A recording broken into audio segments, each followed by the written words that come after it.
لیں کہ سفر المظفر کا جو آخری بدھ ہے، جو بندہ اس دن سورۃ علم نشرح اور سورۃ التین اور سورۃ النصر اور سورۃ الاخلاص، یہ 4 صورتیں ناظرین کرام جو بندہ سفر المظفر کے آخری بدھ کو پڑھ لے گا، اور پڑھنی کتنی بار ہیں؟ ان میں سے ہر ایک صورت 80 بار پڑھنی ہے۔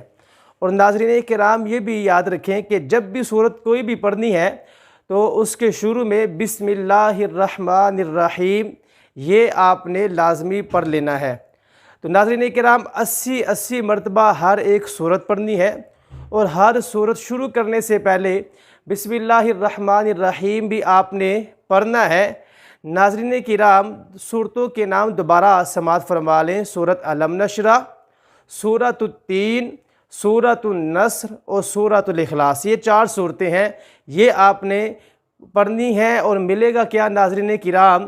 جو بندہ سفر المظفر کے آخری بدھ کو یہ وظیفہ کر لے گا، بزرگان دین فرماتے ہیں کہ سفر المظفر کا مہینہ ختم ہونے سے پہلے اللہ رب العزت اس بندے کو غنی فرما دے گا، وہ بندہ امیر ہو جائے گا۔